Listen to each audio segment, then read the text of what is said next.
Hey, hey, what's up? How are y'all? My name is Diamond Styles. As y'all know, I am going to be talking about the shit today. Ah, ah, mm.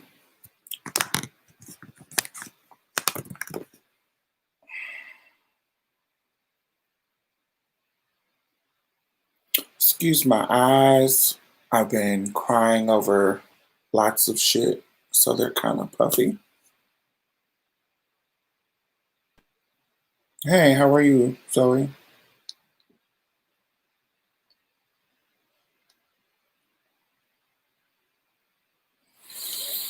As you come in, thumbs up.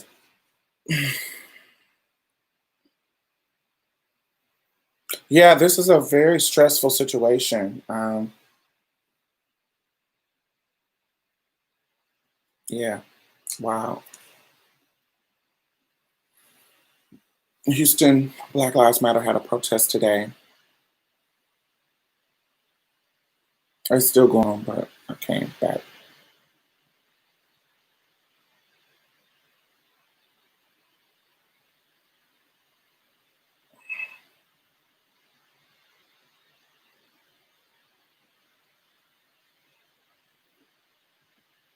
Yeah, it's folks are tired. Mm, people are tired. Mm. We're gonna get started in a few, about 10 minutes. Just give some people time to come in. Um, so how are y'all processing this? What are your thoughts? Hey, Brandon, how are you?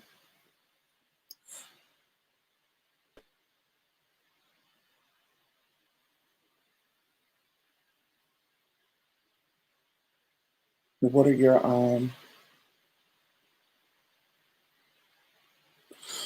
We are in a history book moment. We are in a history book moment. You know, when we were growing up, if you're black and you saw like um videos and you saw pictures in textbooks and books you read on your own and footage from back in the day. And you had all the thoughts about what you would have done and what you, how you would have responded, how you would have did this and you would have did that. We are in that moment, and so it's really time to think about: are you doing what you said you would have done when you look back at those situations, you know? Um, and, I just, hey, Coco.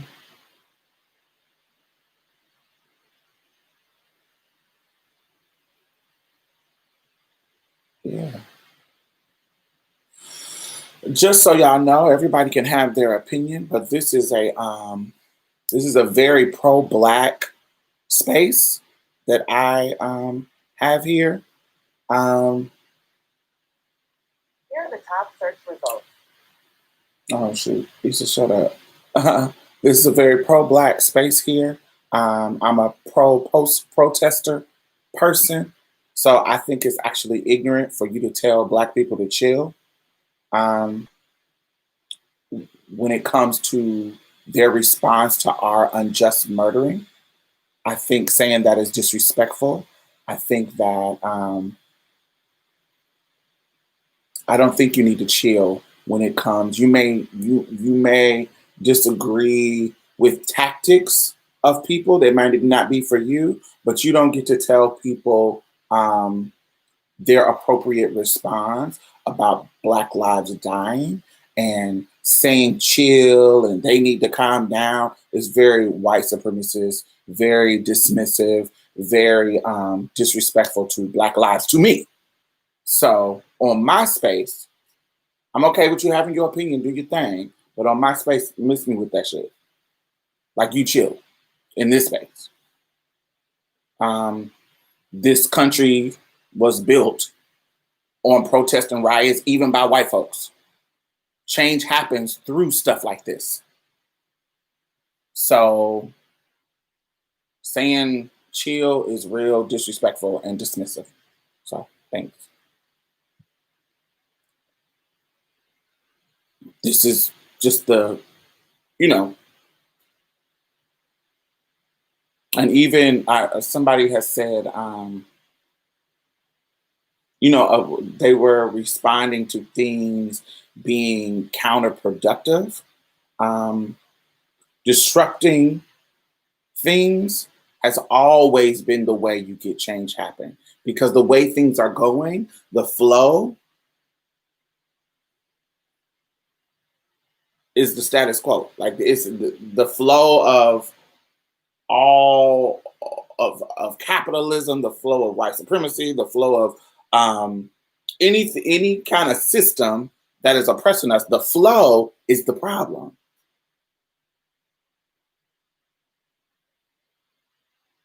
The flow, disrupting that flow. It can't be um, just go on. Somebody is murdered by a cop on camera again and again and again and again and again.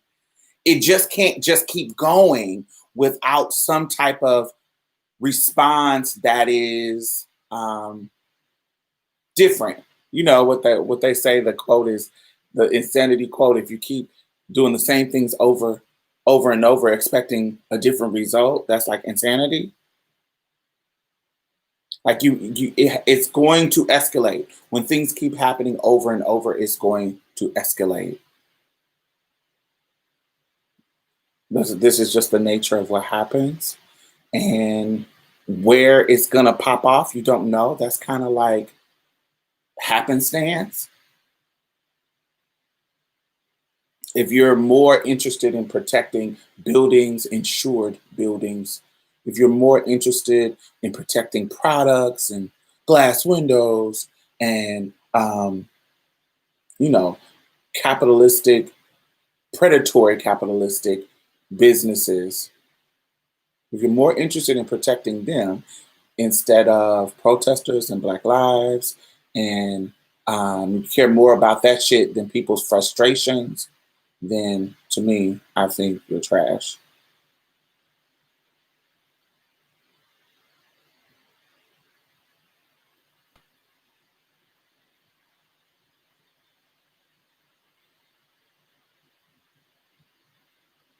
I was thinking about that, Zoe. I was thinking about when I look at videos and when I've always, anytime I protest, anytime I'm in a situation where we are on the streets and we are marching, there are never people of power that's in the debate on the street. It's always the protesters and the arm of white supremacy, that is the police state.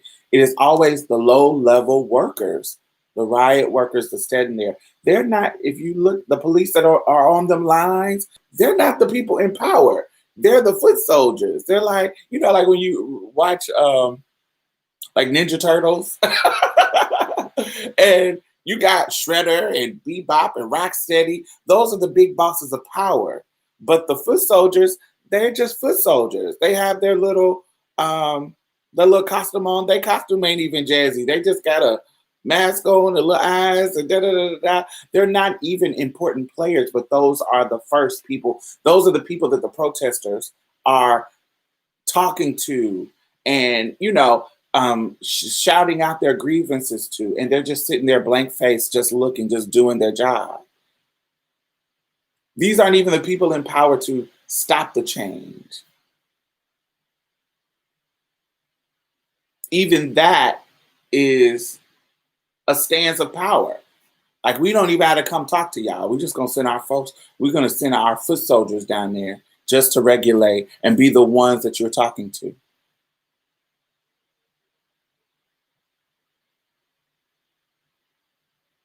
You feel what I'm saying?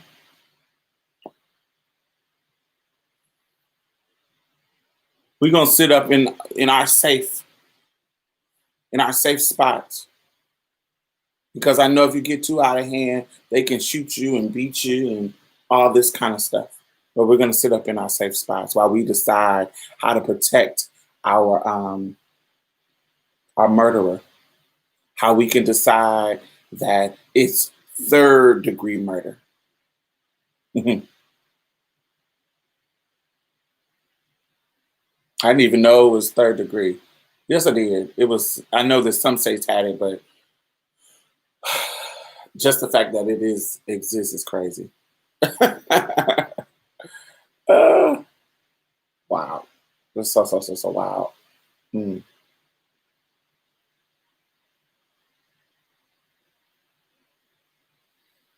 What blackout? Right, and then he actually knew him. Yeah, he did actually know him for 17 years, and he's actually from Houston. He was visiting Minneapolis. Only three states have it, isn't it? Like, what's the three states? Ty, me and I probably like Mississippi, Mississippi, West Virginia, and Minneapolis, in Minnesota.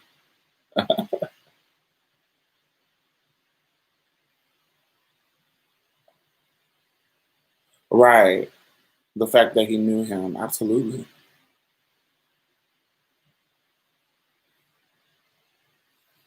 Coco, what blackout?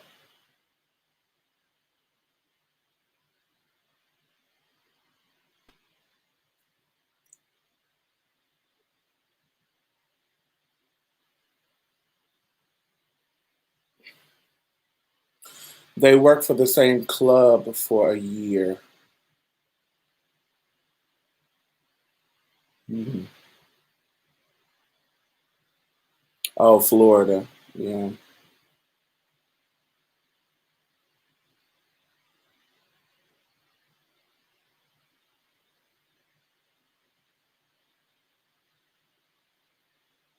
But he knew the guy for a year. They worked at the same club for a year.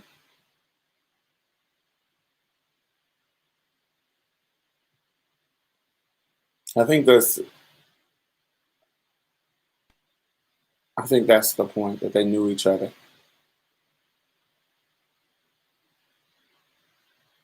That's wild. Well, even worse. Like what?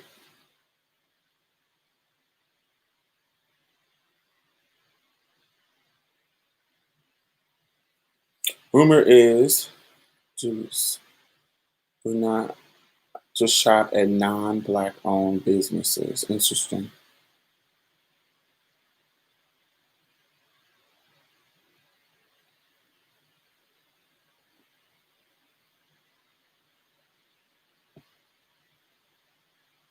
I'm broke, so I'm not gonna be shopping at all.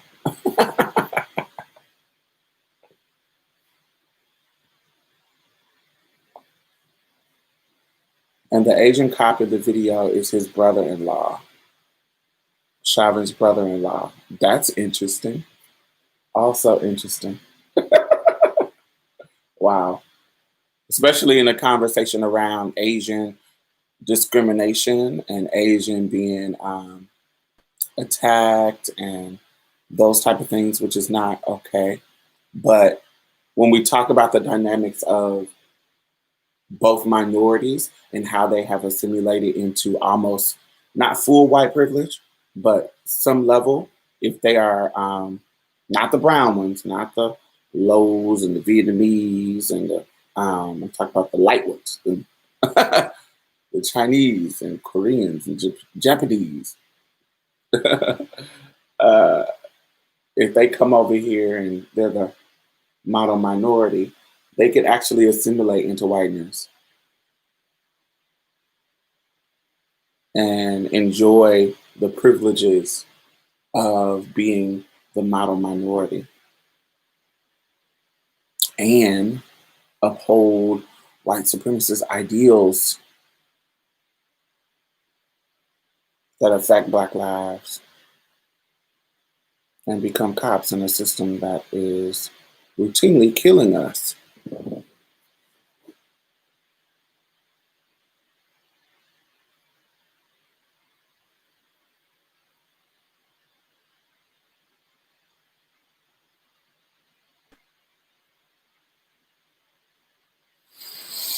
Man, I feel like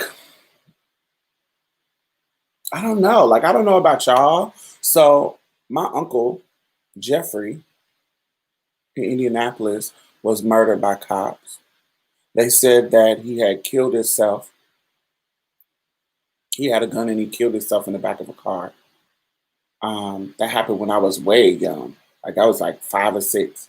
So that's the first time that I heard a story that didn't sit well with me and all the community was talking about him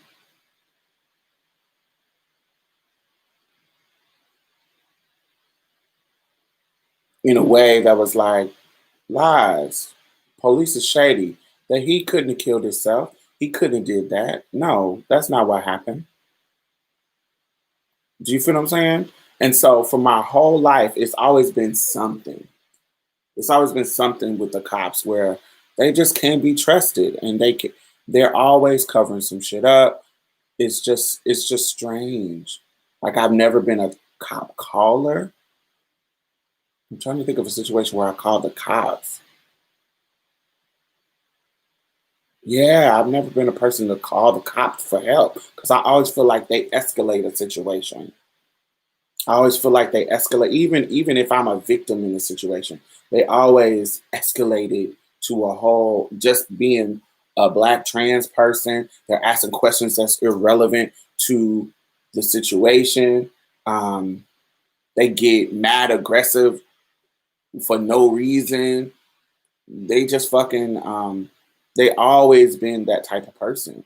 They always been that type of entity in my life where I don't call the fucking police. That's not really what I do. You feel what I'm saying? It's like I just think that they make situations worse because I feel like they put a level of power in irresponsible people's hands. Like niggas with egos and niggas with fucking low self-esteem. um, that, oh, I got a gun and a badge. Now I'm real tough. Now, honey, you take that badge and that gun, let's throw some hands. Let's, if you out and about and didn't have that badge and that gun, you know, would you be this tough? Get the fuck out of here. Um, it's just they got smart ass mouths. They just, you know, I remember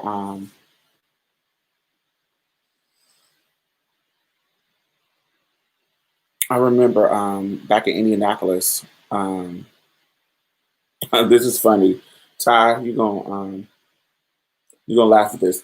So Ty, Neon Nefertiti Dom, Ty had got in a fight with a chick, and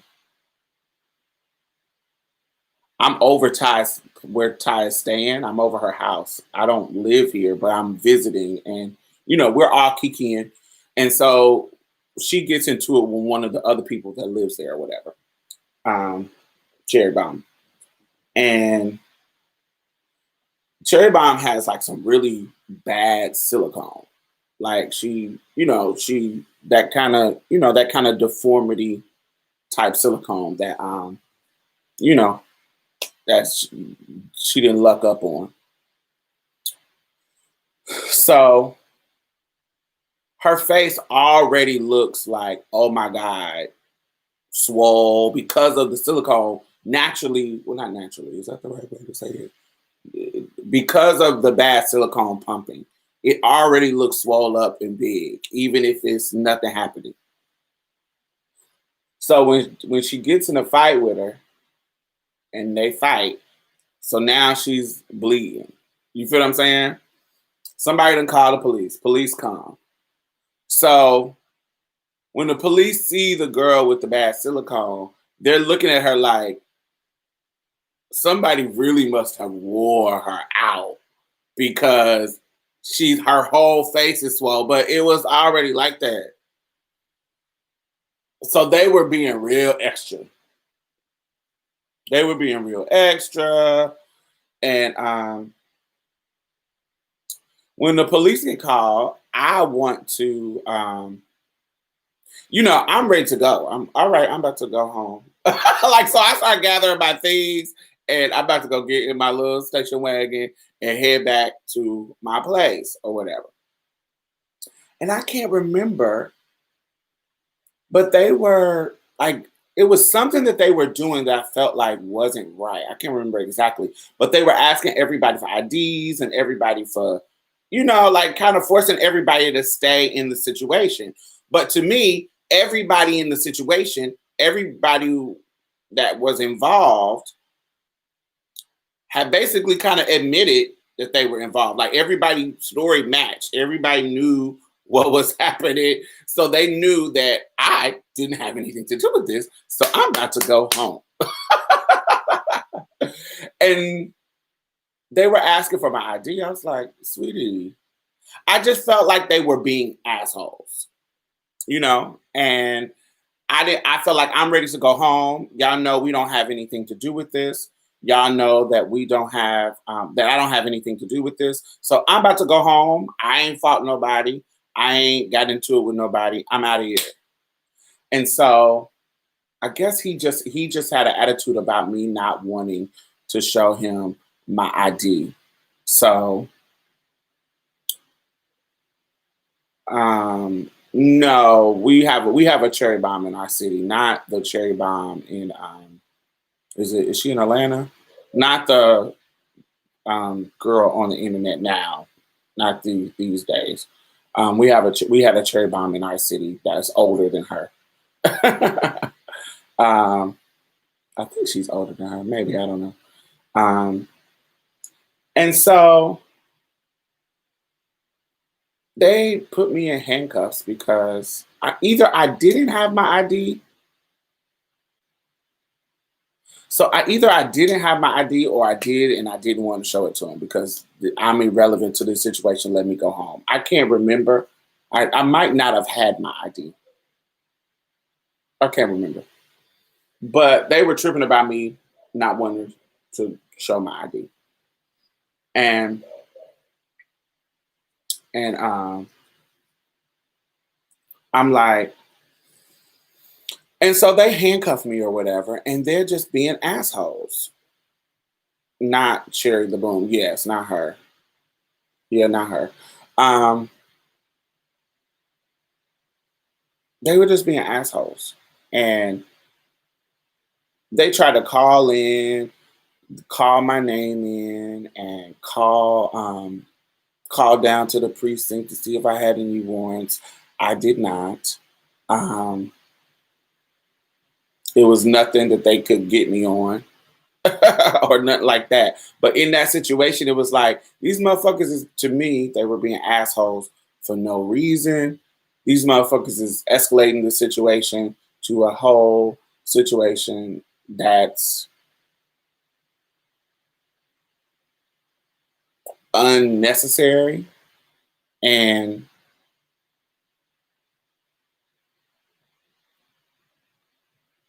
I never fucked with anybody in this situation and you're being extra. Right. Totally took exactly. It wouldn't have it. I didn't have anything to do with the fight, which has probably saved you from getting locked up. Probably. And they handcuffed me and took me down the stairs. and and literally was being so motherfucking extra. But once they but once they once they once they realized it didn't nothing happen, once they realized didn't nothing happen, and that might be why it happened, just in how the ancestors they knew the fire in me would have been mad enough to distract them. And so once they see I didn't have any warrants,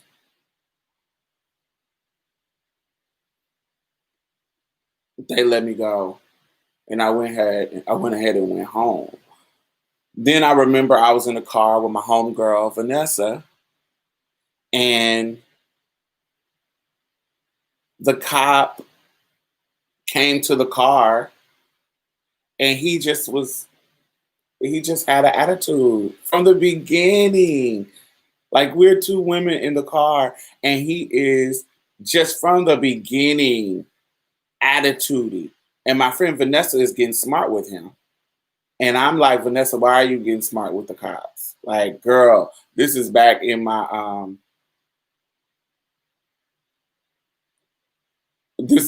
days when I used to think that, you know, acting a certain way will prevent you from dying. You know, just comply. I was that kind of Negro back then. This was back in '02, '02. No, maybe '03, '04, somewhere around there. And I was like, why are you arguing with him? Like, why are you getting smart with him, Vanessa? He came to the car with an attitude. And so I was not understanding why she was getting an attitude too. So he could lock you up, bitch, calm down. And so, but Vanessa was not having it. Vanessa was getting smart with him and everything. And he gave her a ticket. Oh. Hey, Mark Edwards, how are you? Let me scroll up, see some of y'all questions. But it just seems like they so fucking extra. It seems like that badge really gives them like this power to talk any kind of way to you and all that kind of stuff. Hill Harper. Oh, so apparently Hill Harper misgendered Zaya Wade under Gabrielle Union's birthday post or something. Like, I guess it's Zaya Wade's birthday. And so Hill Harper misgendered her under the post. And I feel like that's totally intentional. There's no way that you twisted your motherfucking fingers to say that under her post accidentally. Get out of here. Especially if this is your friend's child and this is some big, huge thing. Her transition has been, you know, a cultural phenomenon. Get out of here. You purposely misgender her. So I don't want to talk about him. But yes, he's an asshole. And he apologized, but fuck out of here. Diamond, how do you feel about the girlfriend? I've been seeing a lot of comments online about the interracial relationship and how it plays out in circumstances like this. So niggas are going to be niggas. Dudes are going to be dudes. There is not going to be a perfect victim. There is, you know, just like when, what's the dude in Sacramento was it Sacramento? I can't remember his name, but he had tweets, some anti-black colorism, like anti-dark-skinned girl colorism tweets that popped up when he got murdered by the cops in his grandma's backyard. Do y'all remember that? I don't remember his name. Was it Stanley? Something Stanley? I don't know. I can't remember his name, but he got murdered in his grandma's backyard by the cops.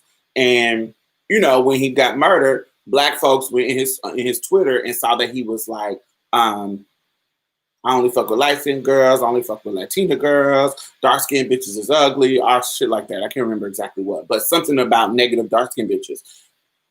It don't matter. Niggas is gonna be niggas. Niggas is gonna continue to nigga. Especially coon-ass niggas. Do you feel what I'm saying? Like, cops are gonna find, you know, a good one, a bad one, a medium one. They're gonna find, I'm sure George, he was from 3rd Ward. He's a cishet man from the 3rd Ward of Houston. I'm pretty sure he was a homophobe. I'm willing to bet it. I'm pretty sure he has some anti-blackness in him because that's rooted in the culture. And you're gonna run across a lot of black men that have some. Let's just keep it real, really real. They're cishet black men. When it comes to where their politics align, they align with the right wing, except for on racial situations. They are conservative as fuck. Understand that. So more than likely, if one of them get got, they're gonna have some problematic shit in their past. And so I don't think the girlfriend really is an important factor. I don't think she's important, but understand, if we're talking about cishet black men, quiet as it's kept, they're conservative as fuck, and their socio political stances really align with the right wing more so than the left. They don't like gays. They don't like women. They are only not Republicans because of the racist aspect of the right wing. Everything else they align with when it comes to the right wing. Don't let them being pro-black fool you. Don't let that. No. Understand, when it comes to their political views and where they stand on social issues outside of race, they conservative. They might as well be Trump supporters. So him being in a interracial relationship, when we look at studies, Black women are the least likely to date outside of their race. Everybody else, Black men don't mind going with Maria, Ling, Becky, whoever. They don't mind. So, and that's okay. But don't think that every victim is going to be this perfect pro-Black and I only love my Black queens and da-da-da. No, them niggas ain't like that. Them niggas is conservative as fuck. So more than likely, you're going to find one that's conservative. Whoa, that's an elevated kind of evil. It appears they did work at a nightclub at the same time, but whether they knew each other is unclear in each case. Is unacceptable. Yeah. Mm-hmm. I've only called the cops one time because I was assaulted by a customer at work, but I was scared to call them even though I was the victim. Being Black and trans makes me so anxious with them, baby. You better than me. Let a bitch try to attack me at my job. That's gonna be my last day. That is gonna be my last day. And my coworkers knew that about me, baby. I remember this girl tried to fight one of my coworkers, and I was like, baby, this is the wrong place. Because it's not about when you get to try to twirl it, for me, it's no longer about this shit. It's no longer about me. Oh, I'm protecting. If I work in retail, I'm protecting this stuff. No, it's about you disrespecting me.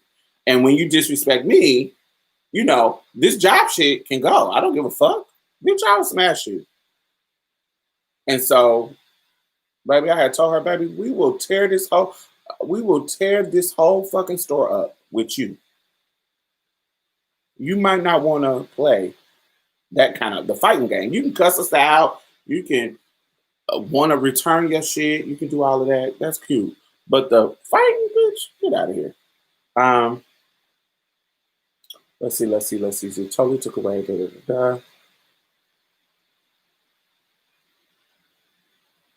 Y'all is deleting so many people. Thank you. What is being said? I can't even see it.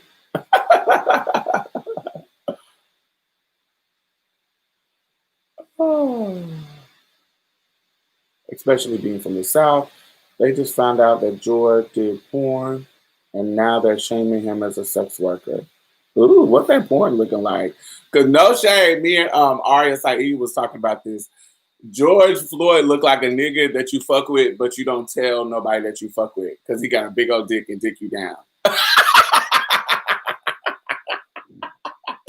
He looked like one of them hood niggas that you mess with on the low, but you just don't tell nobody that you fuck with, cause he ain't the pretty boy ass nigga, but that dick is big and he fuck you, very, like a hood prison nigga.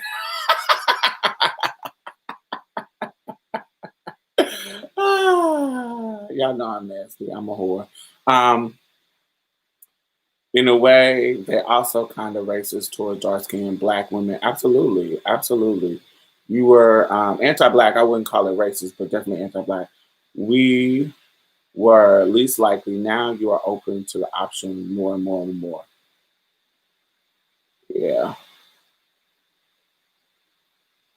We are always on trial, even in death. Absolutely, we talked about this on Marsha's Plate this week. When we this is what happens, and both of them are anti-black, whether it's positive or negative. When you have to go when somebody is murdered or when somebody is wronged, not necessarily even just murdered, but murdered because we're talking about George Floyd. When somebody is murdered, when a black person is murdered, this is what happens. They go back on their Twitter, criminal record, all this kind of stuff to try to find bad things, markers of them being criminals, markers of them being bad people, markers of them being an imperfect victim, so that they can undermine them being a victim. But the opposite happens, but it's rooted in the same exact anti-blackness.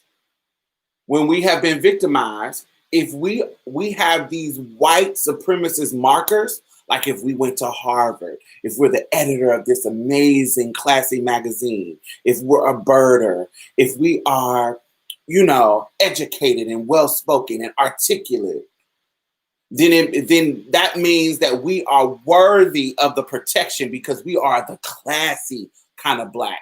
We are the kind of black person that deserve respect because we did all these amazingly prestigious things in the eyes of whites. And so we're more of a victim because, we're not one of those regular ghetto ass Negroes that's criminal and do bad shit, that's loud, that can't talk right, that talk country, that talk ghetto. We're not one of them. This is one of the good ones. So yes, Amy Cooper should not have treated him this way because he's one of them Harvard ass niggas. He's one of the good house Negro motherfuckers. That's just as anti-black as looking for their criminal past, making them more of a victim, making them more respectable just because they have this shit. Instead of just seeing them as a human and they are a victim of wrongdoing, no matter if they're just a regular ass dude. It don't matter. But both of those are fucking racist and anti-black.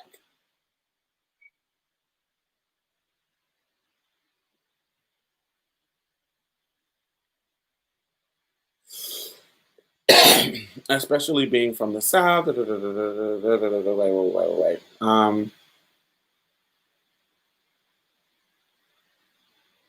Right, it will be my last day. As a mixed black trans woman, a black mom, Latino dad, going on 30, I only had one black boyfriend ever.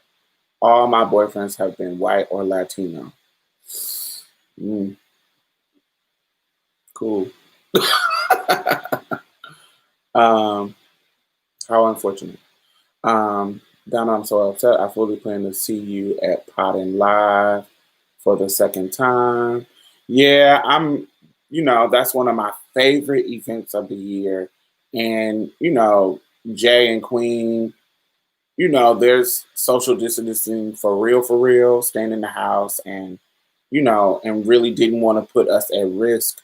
They are planning to do one like in September or October if everything has calmed down, but probably not.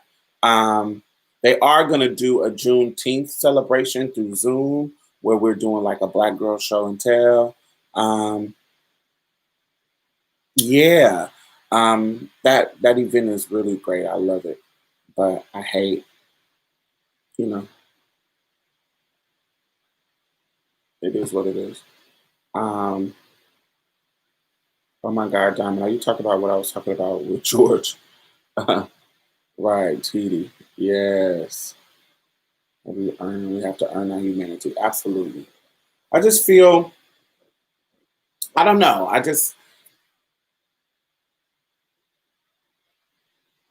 want to hear, I want to see more white people talking.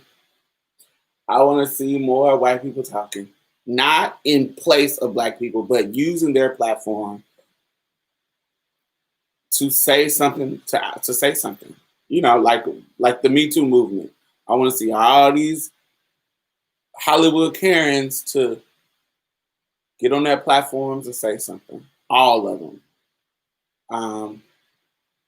I know I got frustrated earlier when yesterday. I'm deleting motherfuckers. Deleting motherfuckers. If I see a motherfucker talking about this is productive, this is counterproductive. What is this gonna do? And I'm like, nigga, get out of here. I don't give a fuck. If I punch a wall, if I'm frustrated and I punch a wall and I don't punch your motherfucking face, that was the productivity. Your face ain't broke. But you're tearing up your own house. Yes, I tore it up so I won't bust your face. Even though I feel like I should. I should be tearing up the people.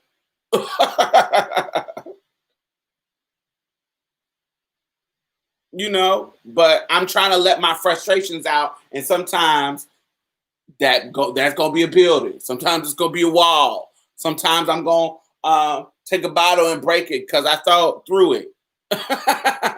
Sometimes that's what it's gonna be. And the productivity is it shuts shit down. It stops it. It costs somebody some money, so they're gonna care the next time.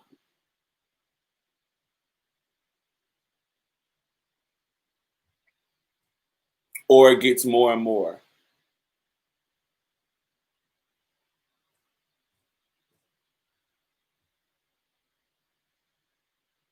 And the productivity is the awareness. Like the productivity is also the awareness. Like I want y'all to think about it. Like this shit would not be blowing up if technology was not where it is. Like we've been out here dying. You motherfuckers are just now seeing it. I just told y'all, I remember my uncle being murdered by the cops when I was 5. And there has been things like this happening throughout my life. Black people know this story. Y'all motherfuckers just now seeing videos that are undeniable. And even when y'all don't see a video, it's always, well, maybe this or maybe that. Well, what happened before this? And da da da da da da da. We know what happens. We know how they are. Y'all just now are seeing it. Y'all just now seeing, oh my God, he really has his knee on his neck and won't get up. Oh my God, he really killed this man because he was selling cigarettes. Oh my God, he really killed that little boy because he had a play gun at the park. Oh my God, he really killed this dude after the 911 dispatch people told him not to, on recording, told him not to pursue him because you're not a cop. You're a watchman, but you're not a cop. So no, let the real cops come in and handle the situation. This fool still went and did it. Oh my God, I can't believe this really happens. Y'all are just now seeing this stuff because of the technology. Y'all are just now seeing these things. But this stuff been going on in our community. We know what's been happening. Y'all are just now seeing it. This is not new to us. This is new to y'all. And because y'all are seeing the video and we got the tools of the internet to spread them, I don't share videos like this because I think it's trauma porn. I think motherfucking white supremacists be home jacking off to this shit.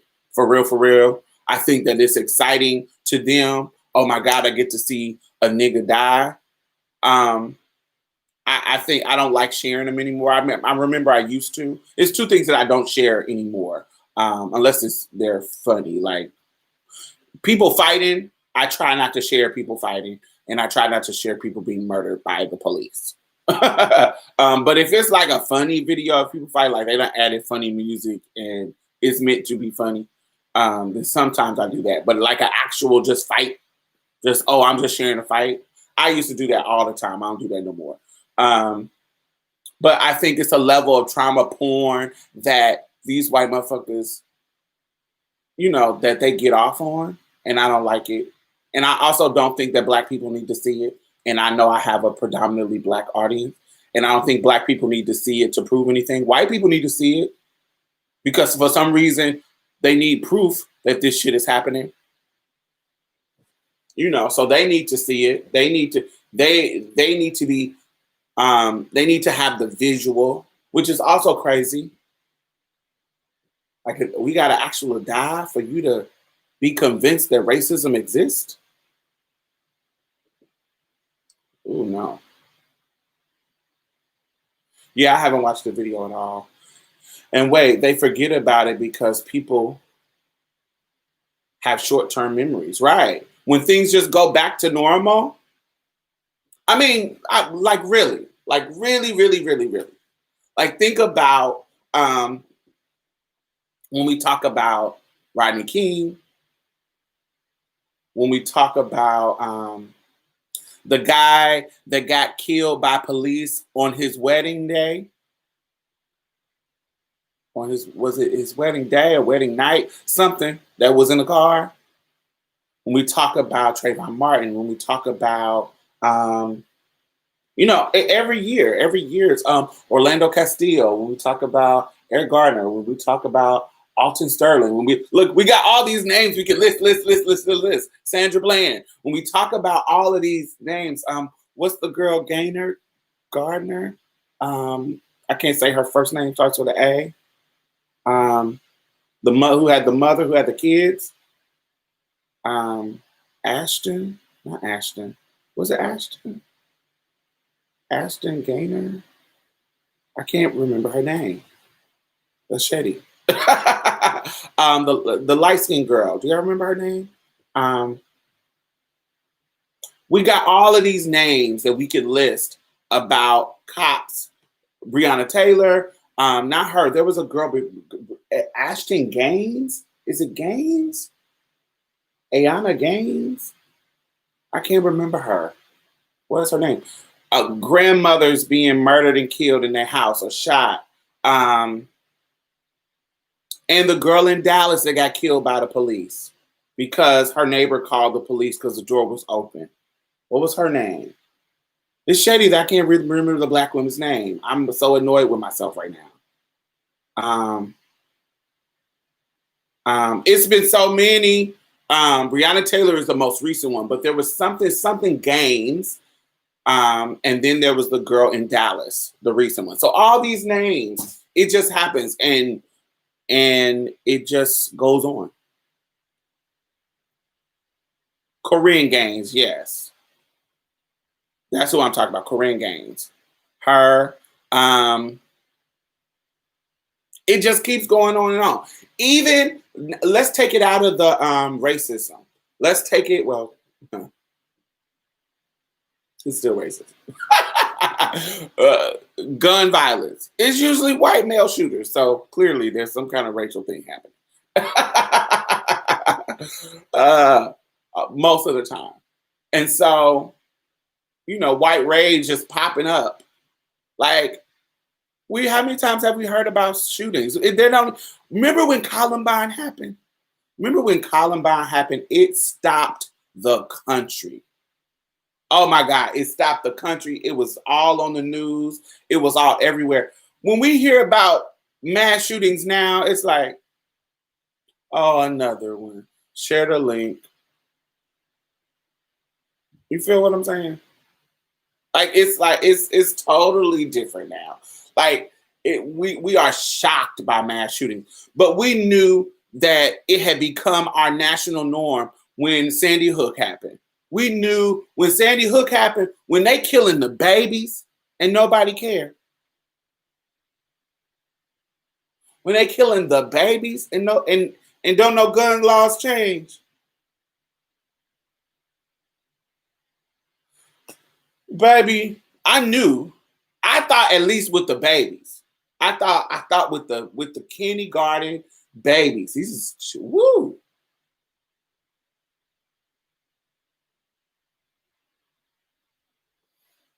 These is kindergartners. These are babies that didn't even get to go through puberty, and you let the shooters can kill them, and you don't make no laws change. Woo, baby.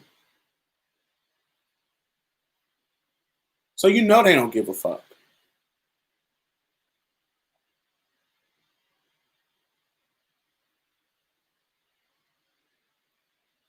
You know they don't give a fuck. So when it comes to definitely, that wasn't even a racial thing. So definitely when Black lives, it's becoming the norm. And you know, and if you don't disrupt it, if you don't tear shit down, if you don't stop, if you don't stop and shake shit up over and over and over and over again. And that's what this whole country was started with rebellions and fighting and violence and genocide. So the fact that y'all are shocked, and really, Toni Morrison said it best. This is no disrespect to my ancestors, none at all. But the resolve of Black people to not uprise, I know some of them did, but the fact that we have faith enough to try to let the system work,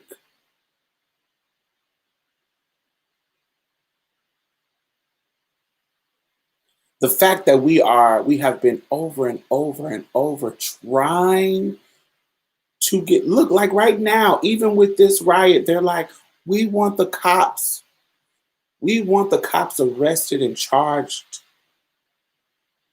We want the cops arrested and charged. A system that has consistently failed us. And we are still saying we want to be civil, even in the midst of burning shit down.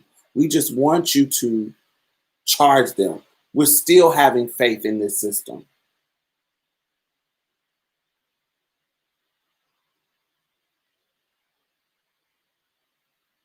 We're still trying to get you to do the right thing within this system. We are still patient. We're still believing that justice can come through this justice system that has historically been imbalanced and didn't fuck with us and didn't protect us. I feel like just how long it's taken us to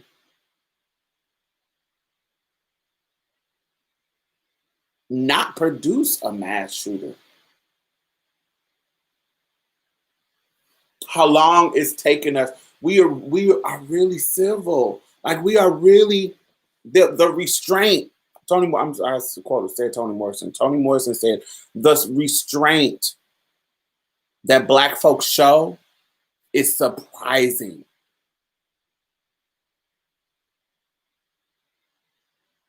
Thank you, Be Wise. The restraint that we're showing, that we have shown,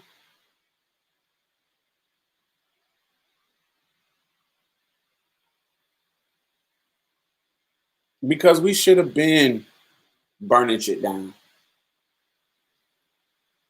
Quiet as it's kept. We should have been burning shit down. I keep hearing this conversation about there was a trans person that was murdered by cops. He is not a perfect victim because he was apparently, they said he was armed. I'm not really for sure 100%, but he had just got in a stabbing situation where he had been attacked and all that kind of stuff. So there is no perfect victim, but he was murdered by the cops.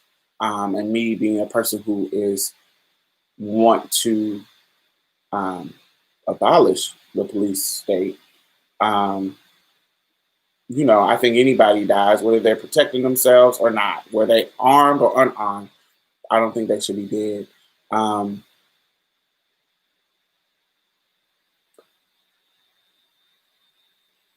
somebody was saying that until until black folks until black folks, let me read it. Until black folks go up in arms for trans murders, I'm going to sit out of this. And let me say this.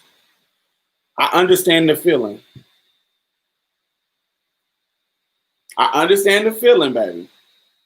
You know, because when one of us unjustly dies, it's like, hands off, or you should have been a tranny bitch. Oh, that's some tranny shit. Oh, no. No, thank you. She probably was tricking somebody.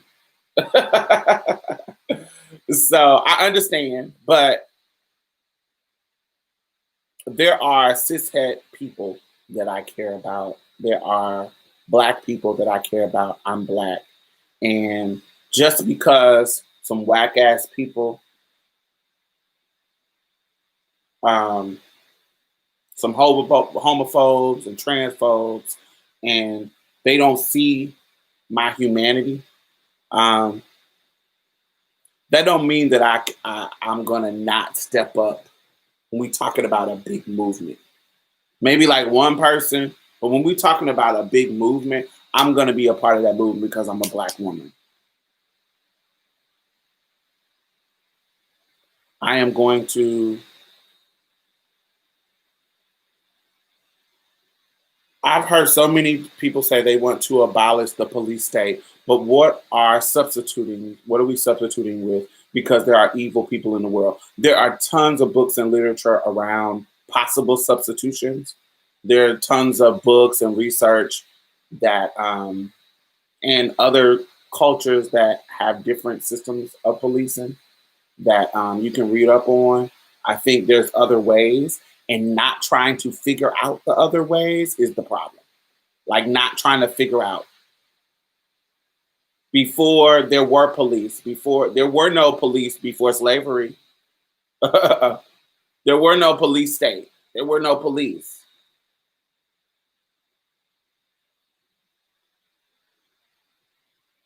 Police started when slaves started running away. So, and there's nations across the world that don't have a police state. They have warriors for war, but they don't have a police state policing their people. There's tons of examples in the world where there's no police involved in handling it. And if you take care, there are evil people, but a lot of people's evilness is rooted in some of these capitalistic, patriarchal, homophobic shit. And if we had a healthier um, culture, it wouldn't produce those people. Because think about like in remote areas, remote tribes and shit. Like it don't be serial killers. Like you don't see, in tribes somewhere where motherfuckers is getting up and planning to kill people. Like they don't be shit like that.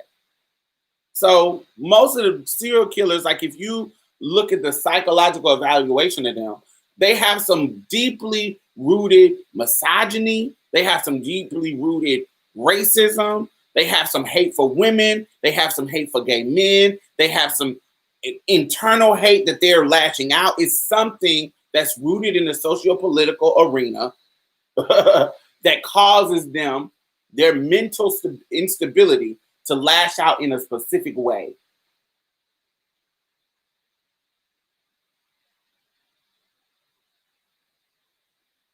So those evil people um, are usually rooted in some kind of problem. When we talk about evil people, like people out here robbing people, if people had their needs taken care of, people wouldn't be robbing.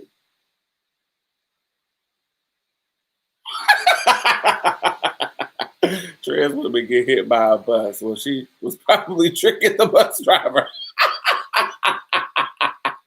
That is hilarious.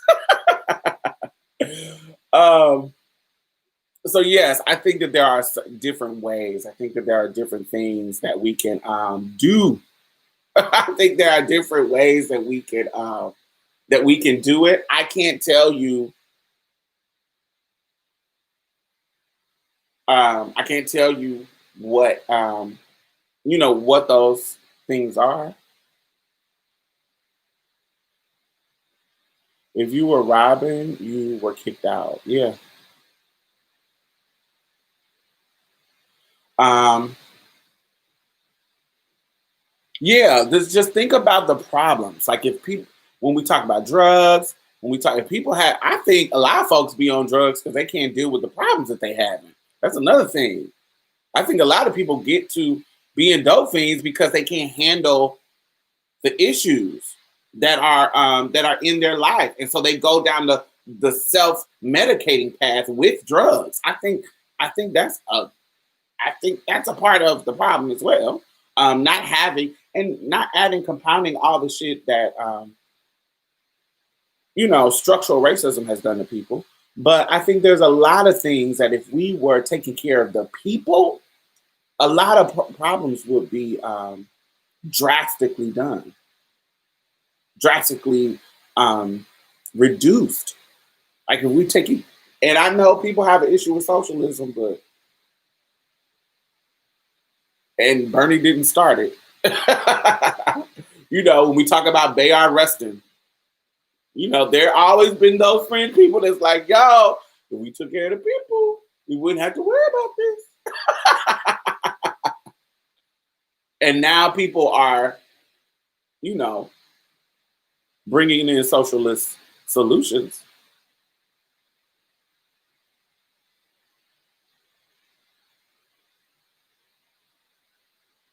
I just, I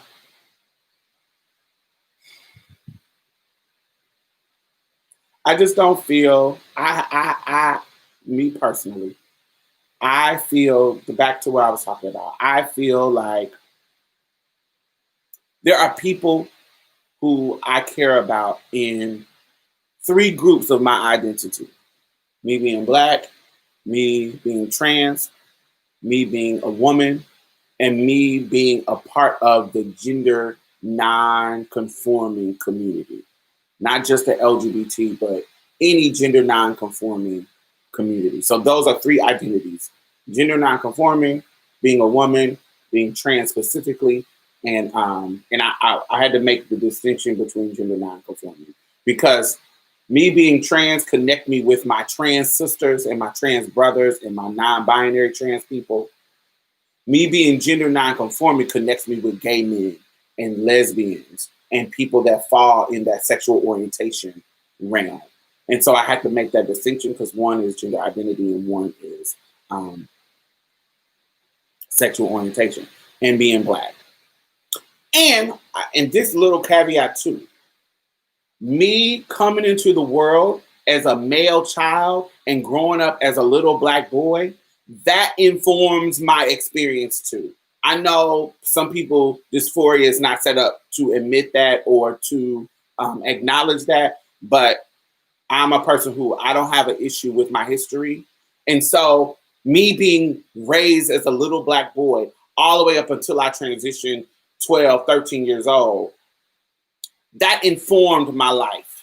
I know I don't have the experience of a grown black man, but how a little black queer boy is raised, I have experiences with being a young black queer boy. And I know some of the things that I heard and some of the things that was said to me, the racist bullshit, the unfair racist shit that happened at school because I was a little black boy. So I do have those experiences in my history that I can pull from when I am analyzing the world. I don't think that undermines my womanhood. It just makes my womanhood different than a AFAB person.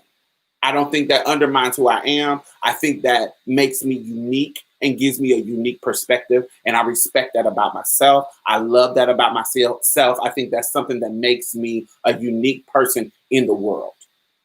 So I know other trans folks, they have a different perspective when it comes to their dysphoria. They have a different perspective when it comes to their past, and that's on them. Me personally, I know what the fuck I am. I know I'm a woman. I know that I am a person of trans experience from birth. But a part of me being trans, for me, a part of me being trans is that transition from being born and assigned a gender and then realizing that this gender assignment was wrong and then coming into my truth. That is my trans experience. That's what makes me a trans person to me. I'm not speaking for anybody else. I'm speaking for my trans experience. Being assigned something at birth that didn't feel comfortable and realizing something is wrong, fixing it, and then living your truth, not hiding till you 65. That was shade. I'm sorry. They just as trans too, but I started living my truth earlier, and so that is my trans experience.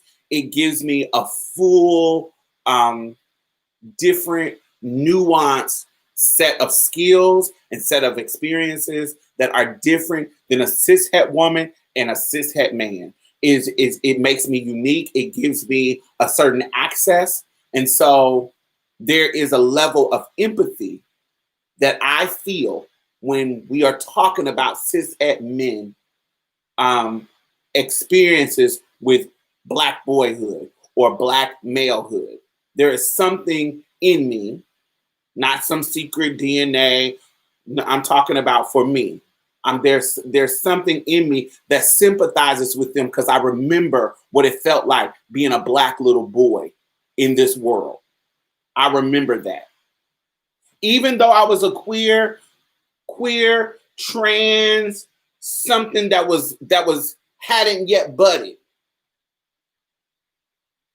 Because as a trans person, when I was 5 and 6, I didn't know the language of transness. I knew the feelings, the incongruent feelings that I was feeling, but I didn't know the language of trans. I didn't know I was transgender. I didn't know I was a transsexual. I didn't know that surgeries could exist. I didn't even know it was possible for me to change physically or my transition at all. When I was 5, I just knew that something ain't right with y'all saying I'm a boy when I don't, this just doesn't feel right.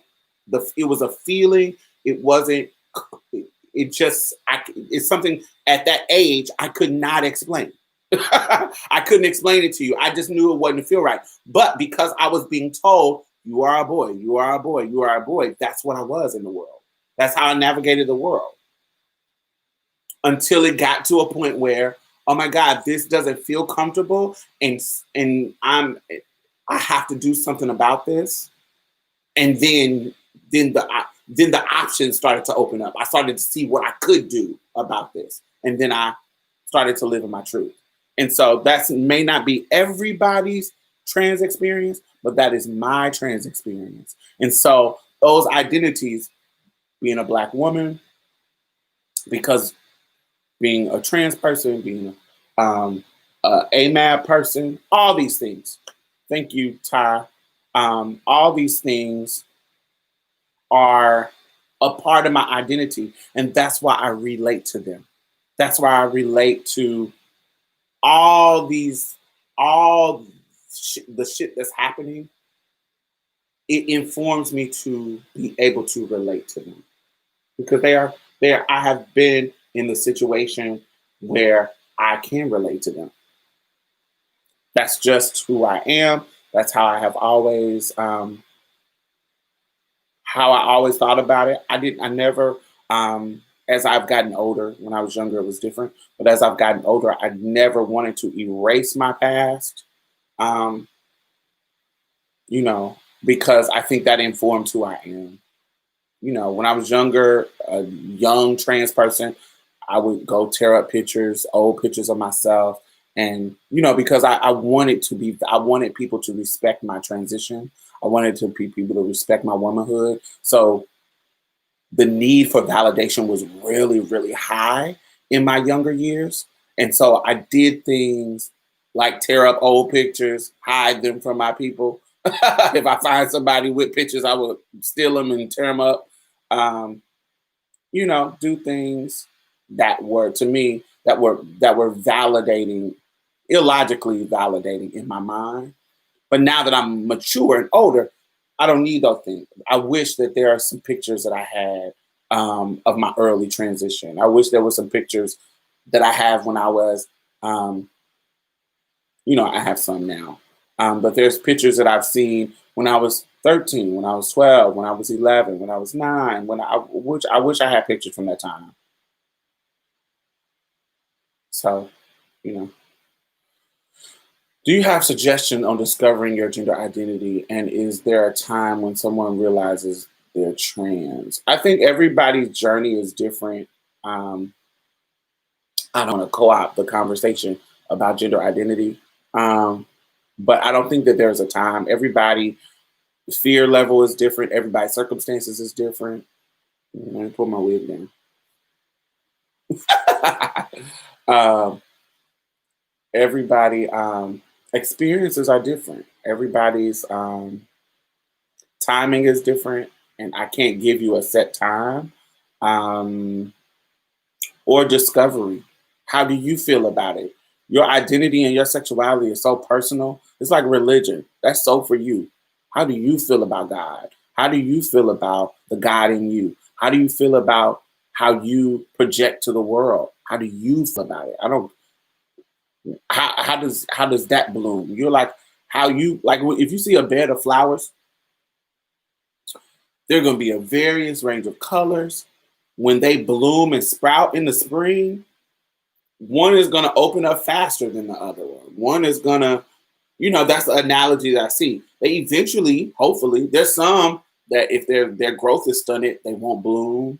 But most of them are going to bloom out and the petals are going to look different.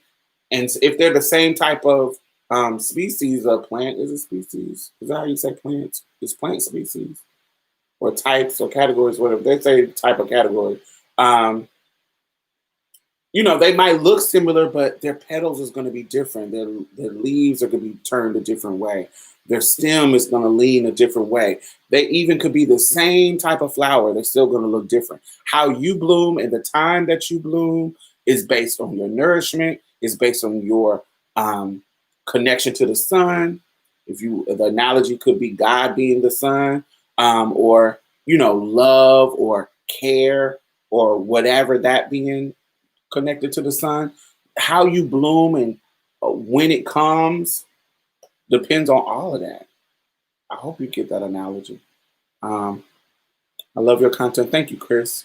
And it seems like people were going out of their way to kind of make me know I was a boy. There was a trigger thing for me. Absolutely, they were going out of their way to make you know you were a boy, and they had good intentions. And I felt like people who were trying with me. Some of them were malicious, but there's some of them were they were trying to be.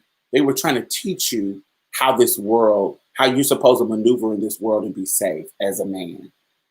Um, I know particularly people who were kind of anti-gay, the one that weren't malicious, they just were. I think that they were trying to avoid what would happen to you if you decided to live your truth. Um, and I don't think they thought they were doing anything bad, even though it may turned out the impact probably was negative. But that's what it was. Um,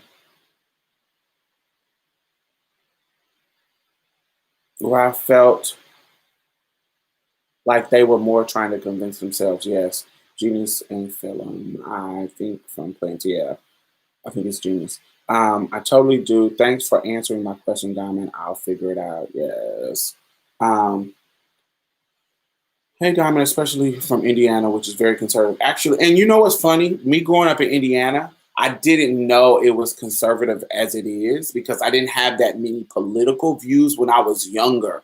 I grew up in a country ass, culturally Christian, not really. Everything is political, but not woke pop political. What we would consider woke now. Um, I had a couple of people that was kind of woke, like my aunt Tanya, who was Muslim. And even that comes with a level of brainwashing she got out of that. Um, there was some people, but I didn't know Indiana was as conservative as it is until I got older, because I was raised in the Black community of Indiana. There were certain things that I just didn't experience. um, like I had never been called a nigger until I got became an adult, and I wasn't in Indiana. Like being called a nigger, I never had been called a nigger in my youth. Never. I never had been called a nigger. Like I heard about people being called nigger, or somebody coming home, like my stepdad coming home and he's saying somebody called him a nigger. But me personally being called a nigger, I had never been. It was always faggot. It was always gay. It was always sissy. Oh, you fag. Fag was the derogatory term that I was called. But nigger, I didn't experience being called nigger by white people. But I think it was because I didn't go to a predominantly white school. I went to a Black public school. It wasn't all Black, but you feel what I'm saying? Um, I didn't experience that. Like I think the first time that I ever got called a nigger in my whole life, like I'm being called a nigger, was in Chicago. Years later, me, Barrett TV, who else? Barrett. We were in a whole big group of Chicago folks that I had become friends with on the internet, and we was on the train, and it was Christmas time, and we were singing Christmas carols, and we were loud. We were all singing, um, "Joy to the world, the Lord has come. Let us receive her King." And then we'll switch to another song. We was on the train late night singing Christmas carols with the bums, like with the homeless people. They were singing with us, and we were laughing, and we were having fun. Just Black people being Black people, loud and joyous, and Black joy. How that's what we were. And so we get off the train, and I guess apparently we were disrupting his peaceful subway ride. And when we get off the train, he is still on the train, and he calls us niggers when we get off. Soon as the train starts moving, he screams out the window, "Niggers!" And that was the first time that for me, that I had ever got called a nigger, like publicly called a nigger. I had never had to experience it. Yes, we were caroling with the bones. It was cool. We were excited. He was drunk and having fun. Indiana is a confederacy of the South. Yes, absolutely. Yes, that's one. It was one of the headquarters. Greenwood was one of the headquarters of the Ku Klux Klan. Um, North racism hits different because it's finesse. Absolutely, it's like North is just as racist, but it's just there comes a level of refinement. There's a level of being openly racist is not classy. That's for them uneducated Southern folks. Up north, it's a certain level of decorum that we need to have. So our racism plays out in a different way. That guy sounds jealous to me. Absolutely, he probably was. He. We was having a black joy moment, and he was not a part of it, and he was mad. So I don't know. Anyway, let's see.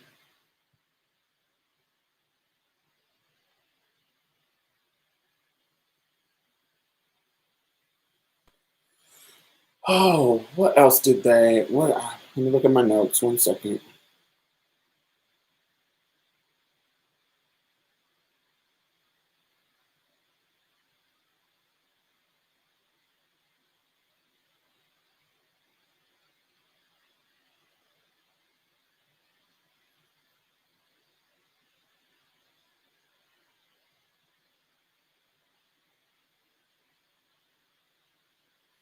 So the riots are spreading around the country, just so we know. It's not just in Minneapolis.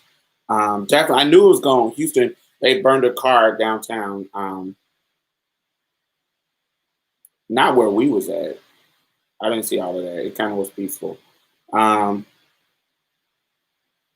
but apparently they burned a car somewhere, and they're apparently tearing up Atlanta too.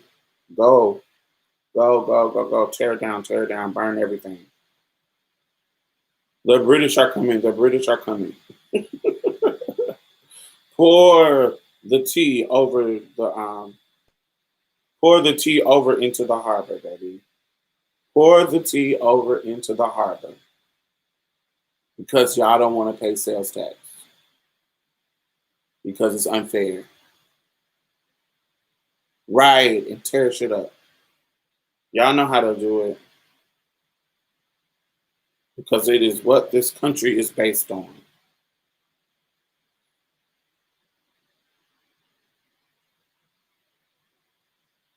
Hmm.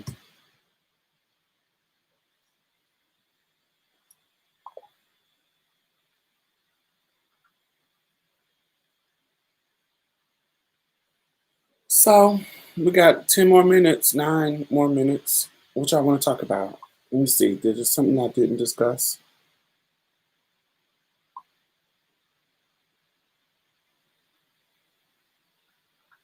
Yes, but just so I can take home my point. My point is all those identities are a part of me, and I'm not going to let somebody's actions, somebody's bigotry stop me from supporting the movement that I care about.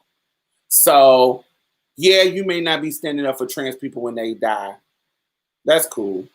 Not okay. I'm going to call it out. But I'm going to always stand up for you because that's morally who I am. And I think this is wrong. I'm not going to sit back and let it happen.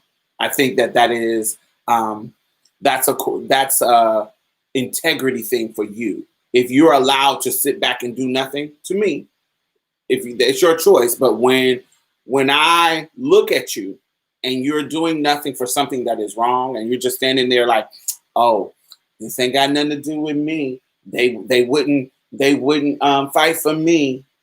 Okay, I look at you like a bitch. I look at you like I look at you like a person without any integrity. I feel like, you know, they should be called out. Understand? I don't think they should not be called out. I on my show yesterday, I called it out. I felt like we're going up and doing this protest shit because a man got killed. A black man got killed. But motherfuckers wasn't going to the street for Breonna Taylor when them cops killed her in Louisville, Kentucky. They wasn't going to the street. They're going to the streets now that everybody riled up about George Floyd. But when it's black women that's being murdered, don't nobody say shit, especially if it's a black trans woman, particularly. So, I'm sorry. I just so I call it out, but I don't think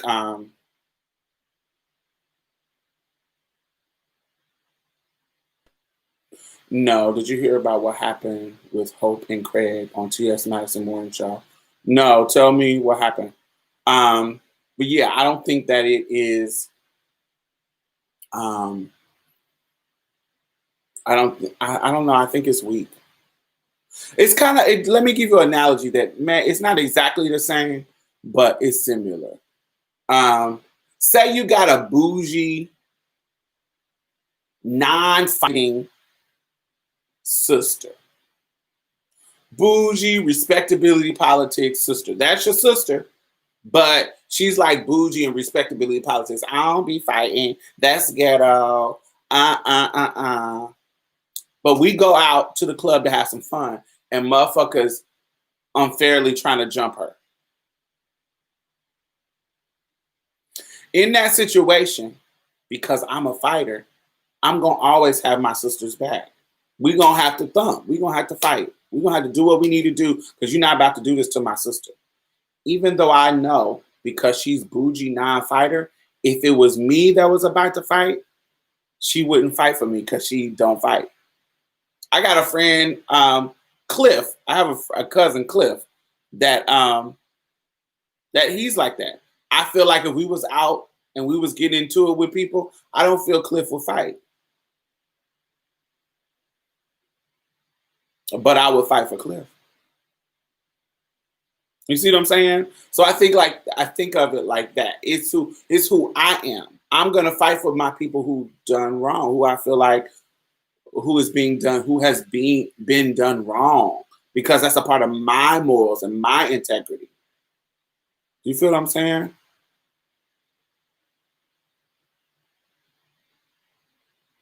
Does it make sense? I hope that makes sense. Like, yeah. But I'm gonna call him out when we get home after we get done fighting.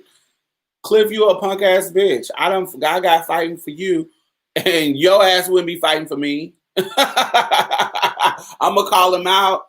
Yeah, y'all don't say shit when black women die, but I'm still gonna be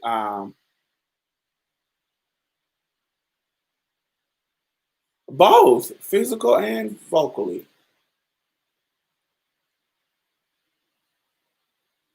I just don't think people are set up to be fighters.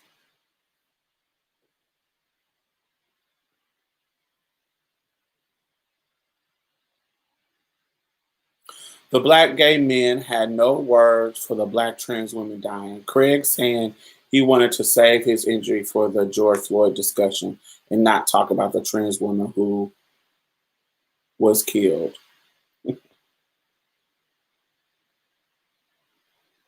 I mean, are we expecting? Are we?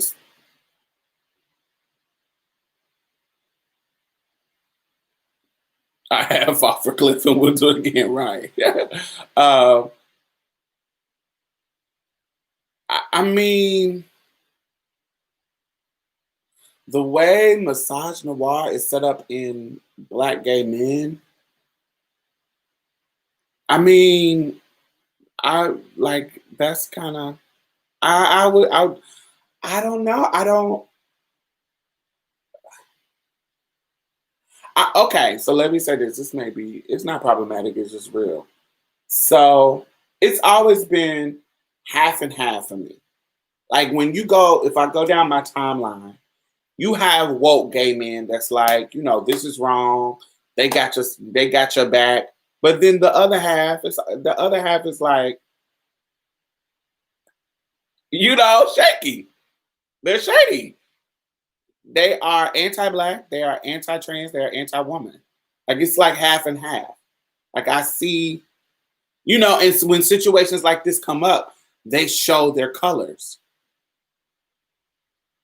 And we're not gonna act like gay men, particularly around beauty standards, particularly around respectability politics, that they're like their whole culture is not rooted in that. Like you have some woke gay men, absolutely, that'll go to bat for a black trans woman. Absolutely. I know a few. But when we talk about as a whole community, I don't know, y'all. I don't know.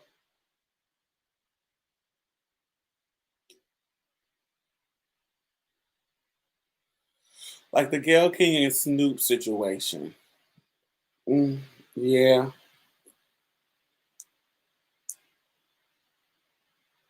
yeah, absolutely. I'm losing so many followers on Twitter. That's okay. Hierarchies within the minority groups are always mind-boggling. It always trips me out. And of course, Maddie coddled him and censored her. Yeah,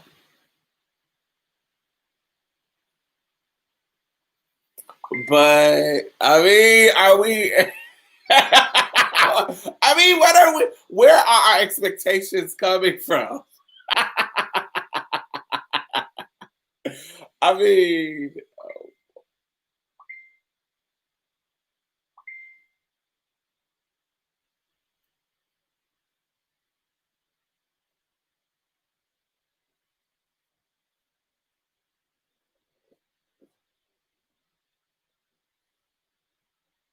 Yes. And I think gay men have the white feminist complex where because they are oppressed by another group, they feel like they have a leg to stand on when they hide they hide behind their own oppression. So it's like they can't acknowledge, they're too busy talking about their own oppression to acknowledge when they are oppressing other groups, other minority groups. Oh, I'm gay, so I know about oppression. Oh, I have a hard time too. But we're not talking about your oppression right now. We're talking about you oppressing other people or you being indifferent about other people's oppression.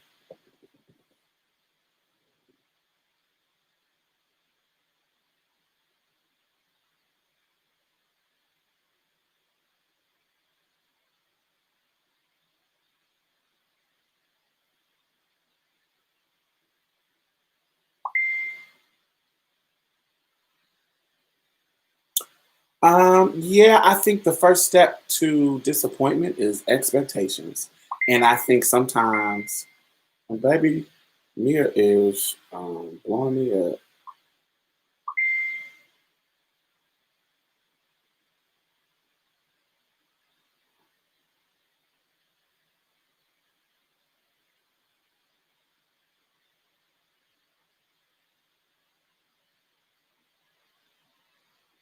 Well, I don't know. Weird. Um, it's it's certain. I'm like, okay, so let me think of Candace Owens is too far right. Um, it's like, is this a good analogy? I don't know. I don't know. Look, there are some community leaders that are like Van Jones. I don't expect much from Van Jones. Like, I'm not Don Lemon. Like Don Lemon really has been coming with the noise lately. But prior to this kind of era of his vocalness, they were, I don't want to say they were coons, but they were tap dancing on the line of cooning, of shucking and jiving, right? Am I tripping? Like they were coddling white folks. Do you see what I'm saying? Like, so I'm not expecting radical revolutionary actions from Van Jones or Don Lemon. Uh, um, you know, I'm expecting that from Tamika Mallory. I'm expecting that from a Angela Davis. I'm expecting that from people who have been radical and pushed forward. Do you see what I'm saying? I'm going to expect those. I'm gonna expect them to call out bullshit. But I'm not expecting Van Jones, Don Lemon, and the rest of these motherfuckers to really um, his pushback from Ferguson changed Don Lemon. But I'm not going to expect something from some of our community leaders. Some of our community leaders, I'm not expecting them to push back against um, their demographic. I think T.S. Madison has a specific demographic of gay men that she caters to. And so there's going to be a level of coddling and rubbing down the feathers, and there's going to be, and I don't see it happening all the time, but there's going to be a level of that. There's a type of cis woman that is attracted to T.S. Madison because of some of her beliefs about her transness. Um, and she's come a long way. She's even her own language about her transness has adjusted and evolved. But, you know, there's certain level, there's certain things that I'm not going to expect. Like when we talk about progressive conversations, you know, what I expect from an India Moore, what I expect from a Ashley Marie Preston, what I expect from a you know, a Dee Dee Waters, a Monica Roberts, is not what I expect from a T.S. Madison. It's not what I expect from Cherry the Boom. It's not what I expect from, you know, their even um, what's the pretty girl's name?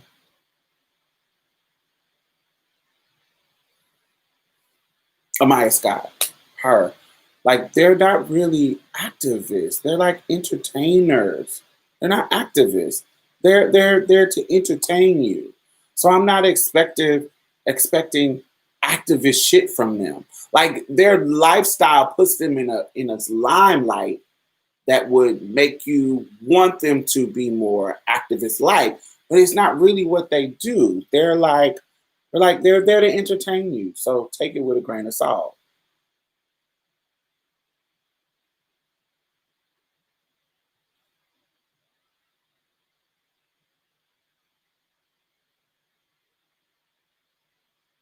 Do you think one can be woke and date interracially? This is like a Umar Johnson question. I just I just think this question is kind of baity, but if you want my opinion, for me, I don't care about nobody else's dating life. For me, I don't want to date interracially because the amount of work that is required in an interracial relationship, I don't want to add to the load that I have to deal with when it comes to adding trans the trans dynamic to the relationship. That's a dynamic that I have to navigate and work through with men that I date. I don't want to have to navigate a racial dynamic and a trans dynamic. I want as a black person, I want to date another black person so that because there's a level of understanding that automatically is there because we are culturally similar. When I have to teach you about anti-blackness that you have to dismantle in yourself, even within our relationship, and I have to deal with the trans shit, I don't have the patience. I bet, motherfucker, let's keep it real 100. I've been single since 2012 because I don't even have the patience to deal with the trans shit. I don't have the patience to deal with the misogynoir that comes with black men. I don't have the patience to deal with the homophobia that comes with black men. I just don't have the patience to deal with shit anymore in love relationships. Like you literally got to come already ready, already woke in order for me to fall in love with you. And because a lot of motherfuckers don't have that, I'm single and have no qualms or reservations about it. I don't have time for that. So I definitely don't have time for a pale face ass motherfucker in my house, as Jay would say, drinking my motherfucking juice out of my motherfucking refrigerator. And I gotta explain black shit to this motherfucker. No, I'm definitely not gonna be dealing with somebody for me. Now, I know some woke ass black people who have partnered other races. So I can't sit here and say that it doesn't work or I don't respect them or I don't think that they have a political analysis that is anti-black just because they fell in love with another race. I can't say that they not woke or that they are anti-black or anything like that. I think that that's stupid to say. But for me, a relationship with a non-black person will require a level of patience that I no longer have at almost 40 years old. I just don't have it. I just don't have it. I just don't have the patience. It's really not. I promise I was just asking because many of our freedom fighters did. Sorry if I offended. No, no, no. I wasn't offended. I just it's the question. It's not you. It's the question of. I just think it's such an old ass question. It's like a. It's like it's like those. It's some certain questions that are old that I felt like they had a that they have been discussed so much. Um, does reverse racism exist? Is is a man gay if he dates trans people? I mean trans women. Like those kind of questions, I'm so far. I talked about there's videos from 2008 of me discussing that. Yes, absolutely. It's 2020. I am not discussing a man's sexuality when it comes to him dating trans people ever. I'm not going to do that. I'm not. I think if we're going deeper and we're taking it to another level, then great. But I am not discussing that in depth anymore because that's like an old question, and that question is kind of if you date interracially, are you woke or that's one of those questions. I'm like, child, that's old. Well, I feel how you feel. How I feel is not for me, but if it's for somebody else, I don't think that that has anything to do with how pro-black they are.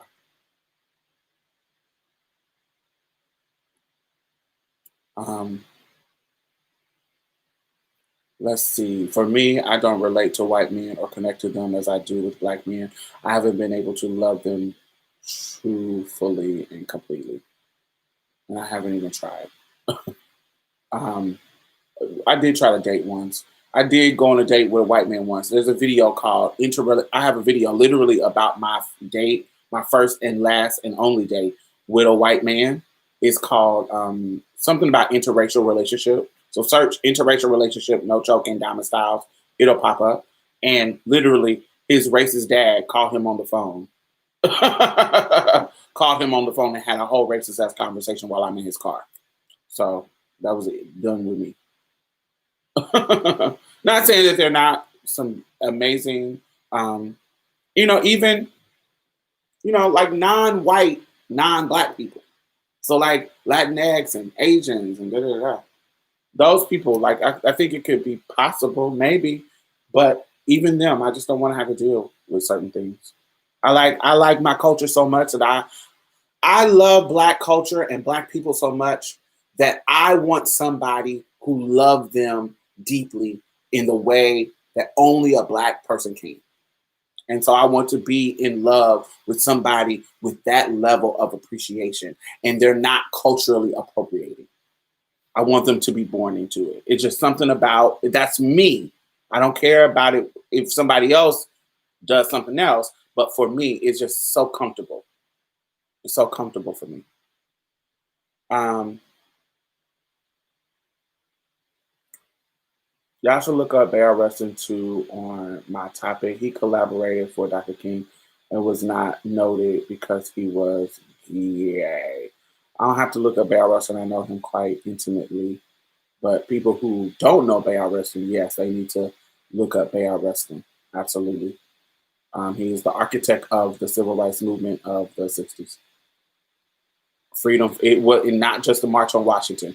He was one of the organizers of like the Freedom Rides. He was an architect of all the protests and shit that was happening, the nonviolence.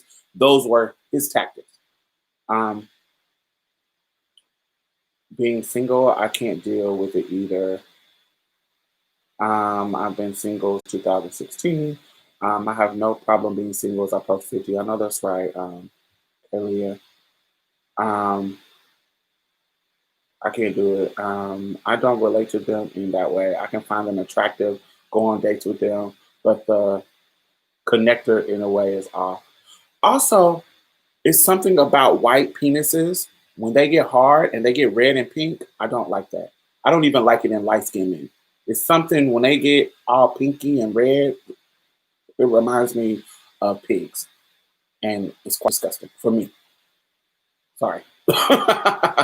um, True, you have covered just about every topic related to LGBT issue in the past. I've been watching you for years, very, very long years. I love and respect you. Thank you, Dark. White men make good hoes. They give me my life.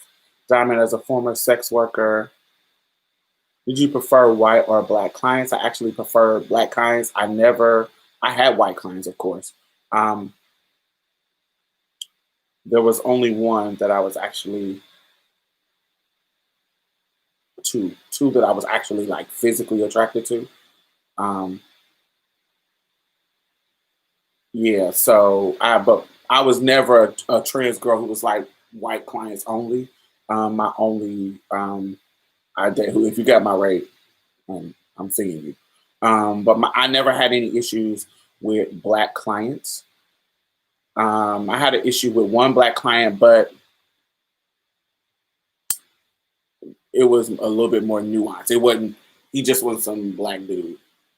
A lot of things happened in that situation that led to it. I heard a lot of sex workers talk about not wanting black clients. Even Millie Jackson mentioned it. Um, White clients are easier. Black dudes who pay you money, they want you to give them a whole Barnum and Bailey circus. They want you to do cartwheels. They want you to do backflips on their dick. They want you to do. They want. They. They're a lot of work. Um, White men tend to be quite easy tricks. They're simple. Um, Niggas will nickel and dime you.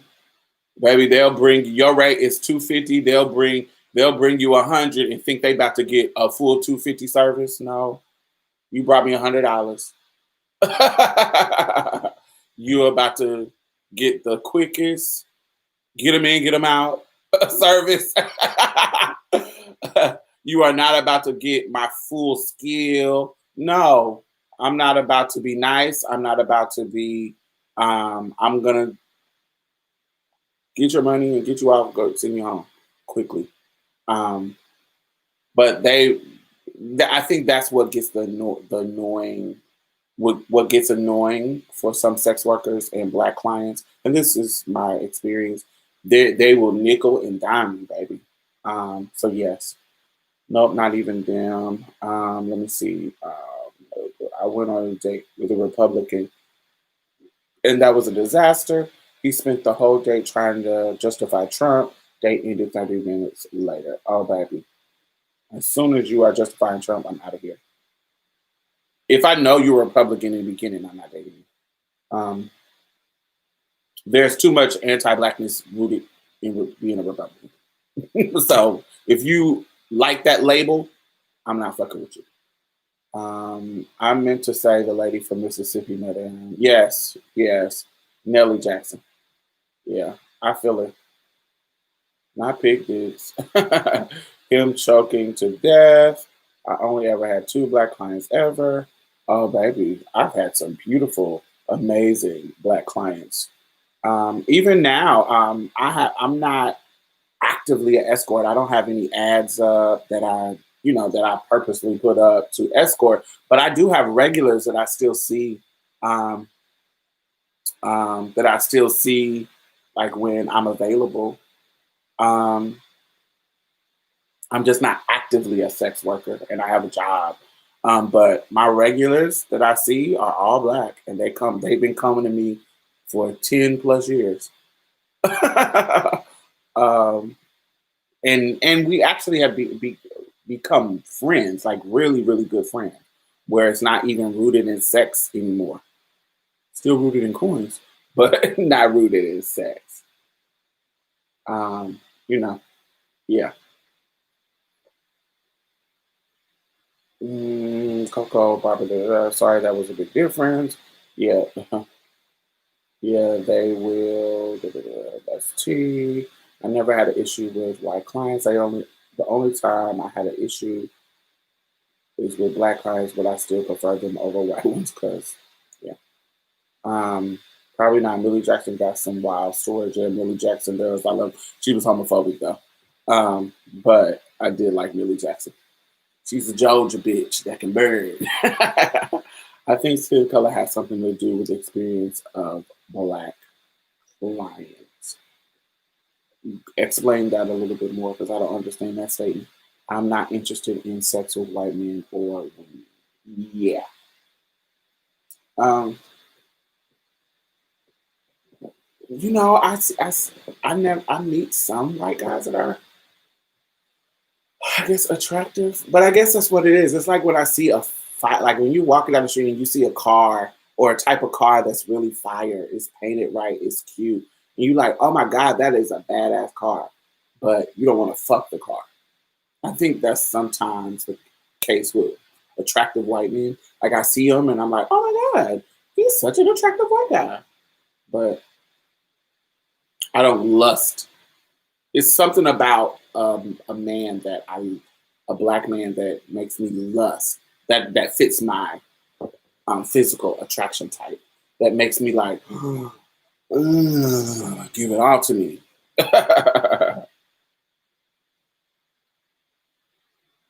Your Sex with Strangers podcast interview was so good. Yes, yes, we did episode of that. Thank you for listening.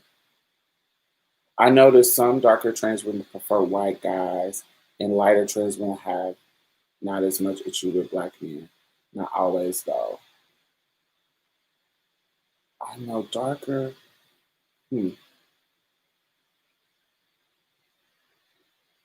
Hmm. I don't know about that first part. Definitely see that second part being true. I think that that is a colorism thing. I do think, I think that there is, that may be true. Maybe. Um, yeah.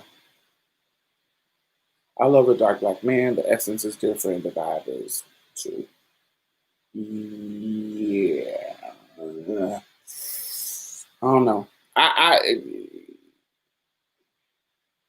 like the aesthetic of a dark man, but as far as the essence, I've felt the vibe with a light skinned black man too. He still was a black man. But as far as aesthetically, I just like the contrast when I'm with a dark man and the contrast of us being together. I like it aesthetically. Seeing, yeah, we need to go there. uh, oh, so all right, y'all. Well, make sure you thumbs up if you are watching. It's 36 of y'all. Thumbs up. Make sure you follow me on Twitter, Instagram, Facebook, Diamond Styles, and all of that. The links are in the bottom. Um, I have a podcast called Marsha's Plate. If you are a podcast listener, check out the podcast. I know that the quality of sound is very different than when we started because I started with really professional equipment, but because of COVID-19, they can't come over here and record. So the sound, we're using Zoom and other things, and this doesn't sound horrible, but it doesn't sound as good as when we use my equipment that I paid for. Ugh. COVID-19 is fucking shit up. But we release an episode every Thursday, and I have started putting the visuals on our Patreon. So if you are a Patreon subscriber, um, no, I've edited them. Our visuals for our podcast will be on our Patreon. Um, I'm also going to start archiving some of my particular live show on Patreon and turning them private. Um, doing the live shows open like this, but once after, like a week, or a couple of days, put them exclusively on my Patreon so they're not just up. Um, yes. So if you have some spare change, um, you can be a patron. That link is in the bottom. What else? Um, yes, I have on Sunday. 1 second. On Sunday, I have a Zoom event that everybody is um, welcome to join. We will be talking about surgeries. Where is that? Where is it? No. I don't know where it is. Anyway, it is. I will be posting it on our Instagram. Um,